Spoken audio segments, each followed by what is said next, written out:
अब दर्शकों मैं आपको बताता हूं, जो तस्वीर अभी तक आपने देखी है वो पाकिस्तान के लिए दिक्कत पैदा कर रही है। इसलिए पाकिस्तान अब कुवैत से कह रहा है कि हमें तेल दे दीजिए, चाहे तो कुछ भी ले लीजिए। कुवैत से तेल की भीख मांग रहा है। मूव कीजिए, अगली तस्वीर दिखाइए। इसको लेकर पाकिस्तान में अब मीडिया में चर्चा हो रही है, वो भी आपको सुनवा देता हूं, सुनिए जरा। ये अपनी वफात मुस्लिम लीग नून वाइप आउट हो रही है और ये इनके गले पड़ेंगे ये सारे फैसले। ये किसके लिए कर रहे हैं ये सारे फैसले? ये अपनी वफात की तैयारी कर रहे हैं ये लोग सियासी तौर पे। इनका क्या ख्याल है इससे पाकिस्तान को बचा लेंगे ये? अगर पाकिस्तान को बचाना है तो फिर जाते ना जाके डोनाल्ड ट्रंप को कहते कि अगर आपने इंडिया को दे दी है ये सहूलत कि वो रूस से मंगवा ले तो हम भी मंगवा लेते हैं रूस से। हमें भी बड़े मसले बने हुए हैं, रूस के साथ हमारे तल्लुकात बनाने दें। नहीं, वहां नहीं पहुंचेंगे, वहां तो उनको नोबेल प्राइज देने की तैयारी। खेत में काफी नुकसान हो गया है, खरपतवार बहुत ज्यादा उग गए हैं, पता नहीं क्या करूं। टेंशन मत लो, यूपीएल का यूनिकोड इस्तेमाल करो। किसानों का भरोसा और रिटेलर की पहली पसंद। तो अब अपने पास वाले एग्री रिटेलर भाई को यूनिकोड ऑर्डर करने बोलें सिर्फ nurture.retail ऐप पर। नर्चर रिटेल का वादा, मुनाफा सबसे ज्यादा।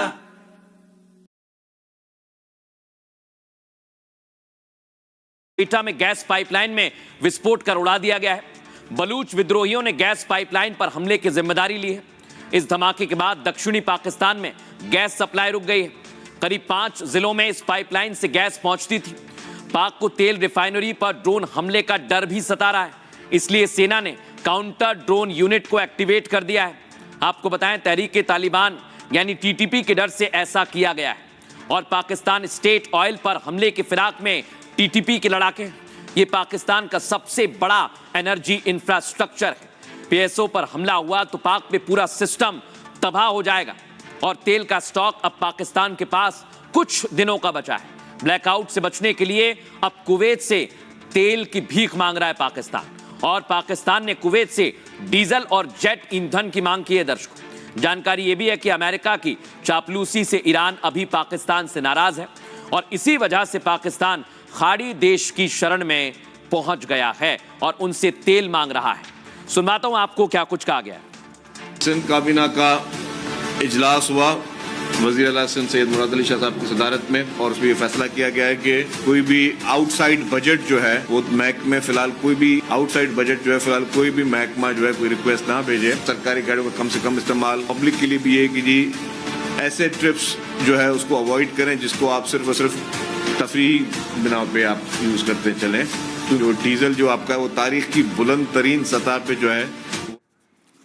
अब दर्शकों, बड़ी बात है, पाकिस्तान में तेल गैस की दिक्कत है, किल्लत है। और उधर धुरंधर मूवी चल रही है और धुरंधर में दर्शकों भारत ने बताया है कि पाकिस्तान में कैसे सीक्रेट किलर आतंकियों को ठोक रहा है। लेकिन दर्शकों मैं आपको बताऊं, ये तो पिक्चर की बात है, फिल्म की बात है, लेकिन बाकायदा अब पाकिस्तान में ऐसा ही हो रहा है। दर्शकों आपको दिखाता हूं मैं, ये धुरंधर फिल्म आप देख रहे हैं। धुरंधर में भी ऐसे ही आतंकियों को ठोका जाता है और आतंकी संगठन जैश ए मोहम्मद का कुनबा अब रियल लाइफ में भी खत्म हो रहा है। जैश के सरगना आतंकी मसूद अजहर को बड़ा झटका लगा। दर्शकों, आतंकी ताहिर अनवर की मौत हो गई और आतंकी सकपका गए। बहावलपुर में रहस्यमयी मौत से मसूद डरा सहमा है। दर्शकों, बहावलपुर में ये घटना घटी। ऑपरेशन सिंदूर के बाद मसूद के लिए ये बहुत बड़ा झटका है। साल 2000 से पहले ताहिर पाक में मुर्गी पालन का काम करता था। आप सोचिए, उसके बाद अपने भाई मसूद के साथ आतंक के रास्ते पर चल पड़ा। आतंकी मसूद अजहर फ्रंट पर रहता था और ताहिर पर्दे के पीछे। ताहिर अनवर अभी इस समय खत्म किया जा चुका है। वो सार्वजनिक तौर पर तो कभी सामने नहीं आया, लेकिन ताहिर जैश के नए हेडक्वार्टर मरकज उस्मान और अली में रहता था और इसकी जानकारी थी। आतंकियों की भर्ती, ट्रेनिंग और कैंप चलाने की जिम्मेदारी संभालता था। महिला आतंकी विंग जमात उत मोमितिन मैती ताहिर की पूरी तरह से तैयारी थी उसे तैयार करने की। आतंकी मसूद अजहर अपने बड़े भाई ताहिर को राइट हैंड मानता था और अब इसका खात्मा हो गया है, जिससे पाकिस्तान में काफी ज्यादा खौफ का माहौल है। सुनिए एक्सपर्ट क्या कह रहे हैं। ऐसे कई धुरंधर हैं जो कि पाकिस्तान की हरकतों से दुखी हो रखे हैं। जिस तरह से पाकिस्तान दशकों से भारत में आतंकवादियों को भेज रहा है, जिसके बनस्पत कई भारतीय नागरिक मारे जा चुके हैं, करोड़ों की संपत्ति बर्बाद हो चुकी है। इसलिए अब कुछ धुरंधरों ने ये ठान लिए कि वो पाकिस्तानी जमीन पे जाके गिन गिन के चुन चुन के उन आतंकवादियों को मारेंगे जो भारत के खिलाफ जंग छेड़े हुए हैं इतने दशकों से। और इसके लिए पूरा जिम्मेवार पाकिस्तान की सरकार और पाकिस्तान की सेना है, क्योंकि इन्होंने दशकों से ऐसे खतरनाक आतंकवादियों को रोकने में कोई कदम नहीं उठाए। और अब वो खुद अपनी आंखों के सामने देख रहे हैं कि कई धुरंधर इन खतरनाक आतंकवादियों को गिन गिन के चुन चुन के पाकिस्तानी जमीन पे ही मार रहे हैं। और इसीलिए पाकिस्तान में खौफ है दर्शकों। बहरहाल खबरों में आगे बढ़ेंगे। देश में चुनाव चल रहे हैं और उसकी जानकारी भी हम आपको दे देते हैं। बीजेपी ने टीएमसी को झटका दिया है। टेनिस के बादशाह लिएंडर पेस बीजेपी में शामिल हो गए। पहली तस्वीर दिखाइए।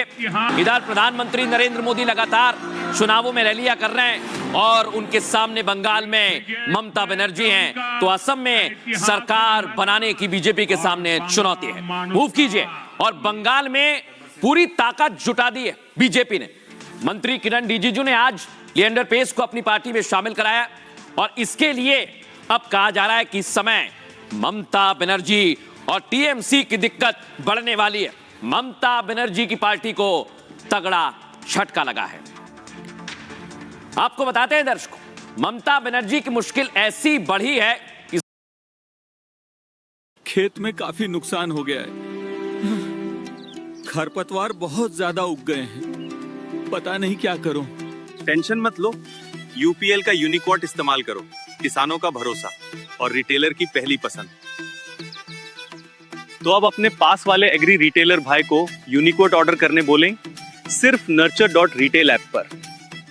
नर्चर रिटेल का वादा, मुनाफा सबसे ज्यादा।